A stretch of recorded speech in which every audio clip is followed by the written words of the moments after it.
Okay guys, this is Mr. Martin's watercolor demo. So what I'm going to do is take you through some basic ways to do watercolor, and there are 3 different types of watercolor painting. Or actually I'm showing you 3 today. The first one is called wet on dry. Wet on dry means that I'm using a wet brush, but my paper is dry. So I'm going to get some water, and I don't want all that water, so I'm going to hit the edge a couple times and that squeezes some of the water out. I'm going to get a color, and I roll in the color a little bit, get as much as I want on the brush, and then I paint. And that's about what wet on dry looks like. And you can mix colors on your paper by washing your brush, taking a little bit of the water out, getting another color, let's say purple, and going into that same color while it's still wet. So that is wet on dry, and that's what wet on dry looks like. It kind of stays where it is on your paper.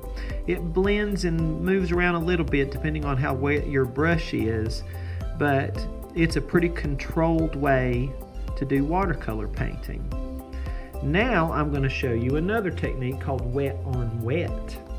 Wet on wet is where you get water on your brush, a clean but wet brush with full of water, and you wet your paper first. So I am going to get my paper nice and soggy wet first, and then while it's wet I'm going to get some color and go into that. Now look how differently that acts. The paint moves around, sloshes around. When I wash my brush and get another color, it blends with those colors together, and I can get all these cool effects. Very different than wet on dry. By the way, this isn't real watercolor paper we have in class. You should try this. It works even better on real watercolor paper. And the last technique is dry brush. Now I don't mean dry brush like completely dry, but when I wash my brush I'm going to keep knocking water out until it is all the way. I might even take my finger and pinch the water out so it's nice and dry, and then I'm going to get some color with a very dry brush. It can't be all the way dry, but very dry.